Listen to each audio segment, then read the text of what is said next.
യഥാർത്ഥത്തിൽ നമുക്ക് നമ്മളെ ഇവിടെ കേരളക്കരയിൽ ആദ്യമേ പറഞ്ഞ് പറ്റിച്ചു. ഈ ആൻഡ്രോ അഗസ്റ്റിൻ ടെൻഡറിന്റെ സ്പോൺസർ ആയത് തന്നെ അബ്ദുറഹ്മാന്റെ നിർദ്ദേശപ്രകാരം അല്ലെങ്കിൽ താല്പര്യപ്രകാരമാണെന്ന് വളരെ സുതാര്യമായിട്ട് ഇപ്പോൾ ജനങ്ങൾക്ക് മനസ്സിലായിക്കൊണ്ടിരിക്കുകയാണ്. ഒന്നിനും രേഖയില്ല. മെസ്സി അറിഞ്ഞിട്ടുണ്ടോ എന്ന് പോലും സംശയമാണ്. നമ്മൾ പറഞ്ഞു വരുന്നത് എന്താന്ന് വെച്ച് കഴിഞ്ഞാൽ, ഫുട്ബോൾ ഇതിഹാസം ലയണൽ മെസ്സി കഴിഞ്ഞ വർഷം നമ്മുടെ കേരളത്തിൽ വരുമെന്നും ഇവിടെ മാച്ച് കളിക്കുമെന്നും ഒക്കെ നമ്മുടെ അന്നത്തെ മുൻ കായിക മന്ത്രിയായ അബ്ദുറഹ്മാൻ പറഞ്ഞിട്ടുണ്ടായിരുന്നു. പക്ഷെ അതെല്ലാം ഇപ്പോൾ കാറ്റിൽ പറത്തിയ കള്ളമാണെന്ന് മനസ്സിലായിക്കൊണ്ടിരിക്കുകയാണ്. ധനവിനിയോഗം നടന്നിട്ടുണ്ട് എന്നുള്ളതാണല്ലോ ഒരു പ്രധാനപ്പെട്ട ഒരു കാര്യം. അപ്പൊ സാമ്പത്തിക കൈമാറ്റം ഉണ്ട്, ക്രമക്കേടുണ്ട് എന്നുള്ളതാണല്ലോ ഒരു പ്രധാനപ്പെട്ട കണ്ടെത്തലിലൊന്ന്. അല്ല, അതിന്റെ തുടക്കം മുതലേ അതിന്റെ പ്രൊസീജിയർ കറക്റ്റ് അല്ലല്ലോ. പിന്നെ അതിനെ സംബന്ധിച്ച് മുന്നോട്ട് പോകുന്നവർ ഒന്നും കറക്റ്റ് ആകില്ല സ്വാഭാവികമായി. ഒരു ഇമെയിൽ കമ്മ്യൂണിക്കേഷനിൽ മിനിസ്റ്റർക്ക് നൽകുന്ന ഒരു ഇമെയിൽ കമ്മ്യൂണിക്കേഷൻ, മിനിസ്റ്റർ തിരിച്ചു നൽകുന്ന ഒരു ഇമെയിൽ കമ്മ്യൂണിക്കേഷൻ, അങ്ങനെയല്ലല്ലോ ഒരു സ്റ്റേറ്റ് ഗവൺമെന്റിന്റെ ഒരു പ്രൊപ്പോസൽ പോകേണ്ടത്.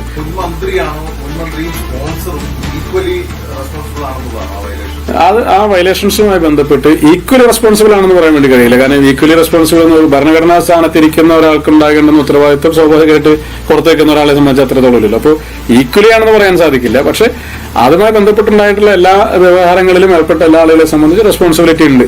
അതിൽ ഇനിയുള്ള ഫർദർ എൻക്വയറിയിൽ കണ്ടെത്തപ്പെടുന്ന എല്ലാ മിസ്അപ്രോപ്രിയേഷനും അവർ സ്വാഭാവികമായിട്ട് റെസ്പോൺസിബിൾ ആണ്. അത് ഏറെയും കുറഞ്ഞിരിക്കും. ഇപ്പോഴത്തെ കായിക മന്ത്രി പറയുന്നത് ഇത്തരത്തിൽ അവിടുന്ന് മെസ്സി വരുമെന്നുള്ള യാതൊരു തരത്തിലുള്ള ഇങ്ങോട്ടേക്കുള്ള ഒരു മെയിൽ നമുക്ക് ലഭിച്ചിട്ടില്ല. അതായത് 126 കോടി രൂപയോളം ഉണ്ടായിരുന്നു, ചെലവഴിച്ചിട്ടുണ്ട്. ആ 126 കോടി രൂപയുടെ കണക്കുകളൊന്നും വ്യക്തമല്ല എന്നൊക്കെയാണ് പറയുന്നത്. ഫുട്ബോളിനെ വൈകാരികമായി സ്നേഹിക്കുന്ന കേരള ജനതയെ തന്നെ LDF സർക്കാരും അതായത് സ്പോൺസർ റിപ്പോർട്ടർ ബ്രോഡ്കാസ്റ്റിംഗ് കമ്പനിയും വഞ്ചിക്കുകയായിരുന്നു എന്നാണ് ഇപ്പോൾ സൂചിപ്പിക്കുന്നത്, അല്ലെങ്കിൽ റിപ്പോർട്ടുകൾ പുറത്തു വന്നുകൊണ്ടിരിക്കുന്നത്. അർജന്റീന ഫുട്ബോൾ അസോസിയേഷനെ കേരളത്തിലേക്ക് ക്ഷണിച്ചുകൊണ്ട് മുൻ കായിക മന്ത്രിയുടെ ഓഫീസ് ഇമെയിൽ അയച്ചിരുന്നെങ്കിലും അതിന് ഒരു മറുപടി ഇന്നേ വരെ ലഭിച്ചിട്ടില്ല. ഒരു മറുപടി ലഭിച്ചിട്ടില്ലാത്ത ഈ ഒരു സാഹചര്യത്തിൽ മെസ്സി ഇവിടെ വന്ന് കളിക്കും, മെസ്സി ഇന്ത്യയിൽ വരുവാണെങ്കിൽ കേരളത്തിൽ മാത്രമേ വിളയാടുള്ളൂ എന്നൊക്കെ നമ്മുടെ അന്നത്തെ മുൻ കായിക മന്ത്രി എടുത്തു പറഞ്ഞിരുന്നു. മാത്രമല്ല നമ്മുടെ കലൂർ സ്റ്റേഡിയം ഇതിനായിട്ട് മോഡിഫിക്കേഷൻ വരെ വരുത്തിയിരുന്നതാണ്. ആ ഒരു കേസ് ഇപ്പോഴും നിലനിൽക്കുന്നുണ്ടായിരുന്നു. അന്ന് ആ കേസിലെ ഏറ്റവും കൂടുതൽ പഴിചാരപ്പെട്ട് നമ്മുടെ റിപ്പോർട്ടർ ചാനലിന്റെ മെയിൻ ആയിട്ടുള്ള ആൻഡ്രോ അഗസ്റ്റിനെ തന്നെയാണ് പഴിചാരിയിരുന്നത്. ഈ ഒരു സാഹചര്യത്തിൽ ഇപ്പോൾ ആൻഡ്രോ അഗസ്റ്റിനും അതായത് നമ്മുടെ മുൻ കായിക മന്ത്രിയുമായ അബ്ദുറഹ്മാനും കൂടി എത്ര രൂപയുടെ കണക്കുകളാണ് കൃത്രിമമായിട്ട് രേഖപ്പെടുത്തിയത് അല്ലെങ്കിൽ ചമച്ചു കെട്ടിയെന്നാണ് ഇനി നമുക്ക് അറിയാനുള്ളത്.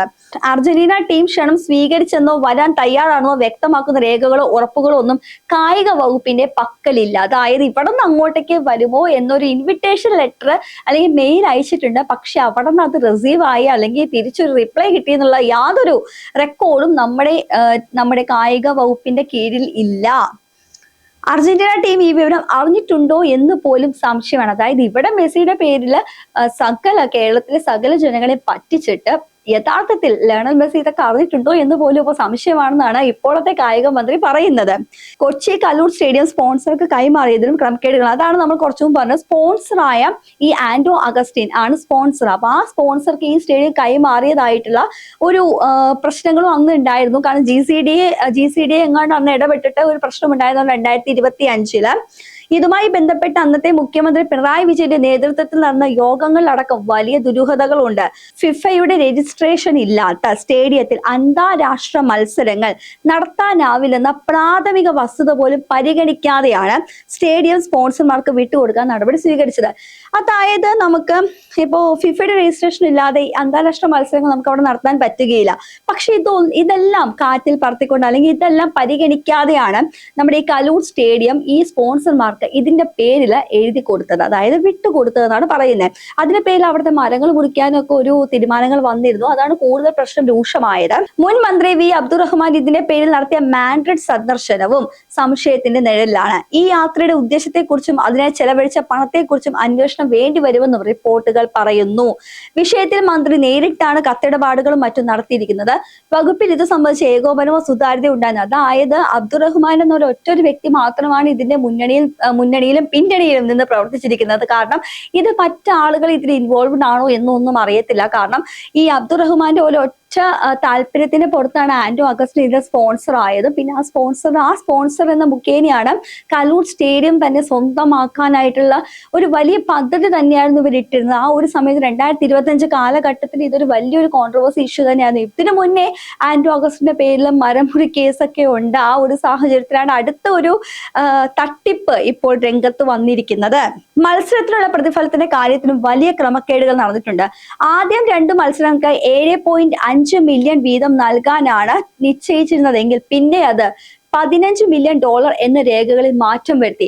ആദ്യം 7.5 മില്യൺ ആണെങ്കിൽ പിന്നെ അത് 15 മില്യൺ ആയി. അപ്പൊ ഇത്രയും സുതാര്യമല്ലാത്ത, അത് വരുമോ ഇല്ലയോ എന്ന് പോലും ഉറപ്പില്ലാത്ത ഒരു മത്സരം നടത്താനായിട്ട് ഇവർ ഇത്രയേറെ കോപ്പ് കെട്ടിയിട്ടുണ്ടെങ്കിൽ, അതായത് ഇത്രയേറെ സംഘടനകൾ സംഘടിച്ചിട്ടുണ്ടെങ്കിൽ അതിന് പിന്നിൽ വലിയൊരു സ്കാം തന്നെ നടന്നിട്ടുണ്ടെന്ന് വേണം നമ്മൾ കണക്കാക്കാനായിട്ട്. സ്പോൺസറെ കണ്ടെത്തിയത് തന്നെ ടെൻഡർ നടപടികൾ പാലിക്കാതെയാണ്. സ്പോൺസർ പണം നൽകി എന്ന് പറയുന്ന ബാങ്ക് രേഖകളും ലഭ്യമല്ല. 2 സ്വകാര്യ കമ്പനികൾ തമ്മിലുള്ള കരാറിൽ സുരക്ഷാ ക്രമീകരണങ്ങളുടെ ചെലവ് സർക്കാർ വഹിക്കുമെന്ന് ഉൾപ്പെടുത്തിയത് കുറ്റകരമായ നടപടിയാണെന്ന് റിപ്പോർട്ടിൽ ചൂണ്ടിക്കാട്ടുന്നു. അപ്പോൾ ഒരു ടെൻഡർ പോലും വിളിക്കാതെയാണ് എന്താണ് പറയുക ഇതിന്റെ സ്പോൺസർമാരെ കണ്ടെത്തിയത്. ഒരു സ്പോൺസർ എന്ന് പറയുന്നത് നമ്മുടെ ആന്റോ അഗസ്റ്റിൻ ആണ്. ഈ ആന്റോ അഗസ്റ്റിൻ ടെൻഡറിന്റെ സ്പോൺസർ ആയത് തന്നെ അബ്ദുറഹ്മാന്റെ നിർദ്ദേശപ്രകാരം അല്ലെങ്കിൽ താല്പര്യപ്രകാരമാണെന്ന് വളരെ സുതാര്യമായിട്ട് ഇപ്പോൾ ജനങ്ങൾക്ക് മനസ്സിലായിക്കൊണ്ടിരിക്കുകയാണ്. മെസ്സിയെ കൊണ്ടുവരാൻ എന്ന പേരിൽ കഴിഞ്ഞ സർക്കാരിന്റെ കാലത്ത് കോടികളുടെ തട്ടിപ്പ് നടത്തിയെന്നാണ് കായിക വകുപ്പ് മുഖ്യമന്ത്രിക്ക് കൈമാറിയ അന്വേഷണ റിപ്പോർട്ടിലെ കണ്ടെത്തൽ. അർജന്റീന ഫുട്ബോൾ അസോസിയേഷന് AFA 126 കോടി രൂപ നൽകിയെന്നാണ് സ്പോൺസറായ റിപ്പോർട്ടർ ബ്രോഡ്കാസ്റ്റിംഗ് കമ്പനി അവകാശപ്പെടുന്നത്. വിദേശ നാണ്യ വിനിമയ ചട്ട ലംഘനം, കള്ളപ്പണം വെളുപ്പിക്കൽ എന്നിവയിൽ വിജിലൻസ്, കേന്ദ്ര അന്വേഷണ ഏജൻസികളെ കൂടി ശുപാർശ ചെയ്യുന്നതാണ് ഈ റിപ്പോർട്ട്. കായിക വകുപ്പിന് സ്പെഷ്യൽ സെക്രട്ടറി N പ്രശാന്ത് കൈമാറിയത്. അതായത് ചുരുക്കി പറഞ്ഞു കഴിഞ്ഞാൽ ഈ 126 കോടി രൂപ 126 കോടി രൂപയുടെ സ്കാം ആണ് ഇവിടെ നടന്നിരിക്കുന്നത്. അതായത് യഥാർത്ഥത്തിൽ നമ്മളെ ഇവിടെ കേരളക്കരയിൽ ആദ്യമേ പറഞ്ഞ് പറ്റിച്ചു. അതായത് ഇവിടെ ലയണൽ മെസ്സി കളിക്കാൻ വരും, അദ്ദേഹം കേരളത്തിൽ വരുവാണെങ്കിൽ, ഇന്ത്യയിൽ വരുവാണെങ്കിൽ കേരളത്തിൽ മാത്രമേ വരത്തുള്ളൂ എന്നാണ് പറയുന്നത്. അതുമല്ല, നമ്മുടെ മലപ്പുറം ജില്ലകൾ ഉൾപ്പെടെയുള്ള കേരളത്തിന്റെ പല ആളുകളും മെസ്സി ആരാധകരാണ്, ഫുട്ബോൾ ഇഷ്ടപ്പെടുന്നവരാണ്. ഈ ഒരു ഇഷ്ടത്തെയാണ് ഇവരെല്ലാരും കൂടി അങ്ങ് വലിയൊരു സ്കാം ആയിട്ട് ചിത്രീകരിച്ചത്. അതായത് നമുക്കറിയാം ഇപ്പോൾ അന്താരാഷ്ട്ര ടീം ഇവിടെ നിന്ന് കളിക്കണമെങ്കിൽ ഫിഫ രജിസ്ട്രേഷൻ ഉണ്ടാകണം. പക്ഷെ ആ ഒരു രജിസ്ട്രേഷൻ പോലും ഇല്ലാതെയാണ് നമ്മുടെ കലൂർ സ്റ്റേഡിയം മോഡിഫൈ ചെയ്തത്. അതായത് അവിടുത്തെ മരം മുറിക്കാൻ ശ്രമിച്ചു, അതുപോലെ അവിടെ അറ്റകുറ്റപ്പണികളൊക്കെ പകുതി വഴി വരെ എത്തിവെച്ചതാണ്. അപ്പോഴാണ് ഈ ഒരു പ്രശ്നം അവിടെ ഉയർന്നു വന്നു കഴിഞ്ഞപ്പോൾ, അല്ലെങ്കിൽ GCDയുടെ ശ്രദ്ധയിൽപ്പെടുത്തി കഴിഞ്ഞപ്പോഴാണ് ഇതിന് യാതൊരു ടെൻഡറും കൊടുക്കാതെയാണ് ഈ സ്പോൺസർമാർ ഈ കലൂർ സ്റ്റേഡിയം സ്വന്തം കൈവശം വെക്കാൻ തീരുമാനിച്ചതാണ്. അപ്പോൾ അത് വലിയൊരു സ്കാം. നമുക്കറിയാം കലൂർ സ്റ്റേഡിയം എന്ന് പറയുന്നത് എന്താണെന്നുള്ളത് നമുക്കറിയാം. അപ്പൊ ആ ഒരു സ്റ്റേഡിയം തന്നെ ഒരാളുടെ പേരിലേക്ക് മാറ്റാനായിട്ട് പദ്ധതി ഇട്ടിട്ടുണ്ടെങ്കിൽ അതെന്തോരം സ്കാമായിട്ട് വന്നിട്ടുണ്ട്. അതിന് കൂട്ടുപിടിക്കുകയാണ് അന്നത്തെ മുൻ കായിക മന്ത്രിയായിരുന്ന അബ്ദുറഹ്മാൻ ചെയ്തത്.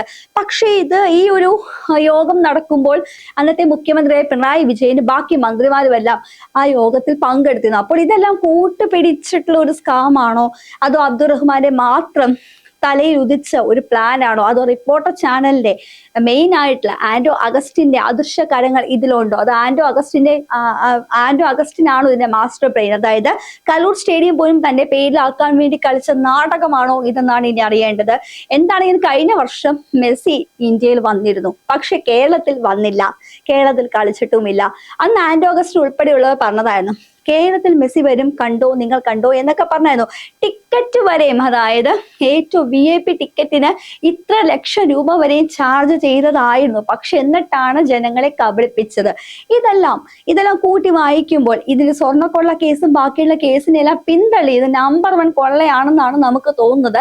എന്താണെങ്കിലും വരും ദിവസങ്ങളിൽ, അതായത് നമ്മുടെ കായിക വകുപ്പ് മന്ത്രി ഉൾപ്പെടെ ഉള്ളവർ, ഇപ്പോഴത്തെ കായിക വകുപ്പ് മന്ത്രി ഉൾപ്പെടെയുള്ളവർ അന്വേഷണ റിപ്പോർട്ട് നമ്മുടെ മുഖ്യമന്ത്രിയായ VD സതീഷിന് മുന്നിൽ ഏൽപ്പിച്ചിട്ടുണ്ട്. ഈ തുടർ നടപടികൾ എന്താണെന്ന് കണ്ടു തന്നെ അറിയണം.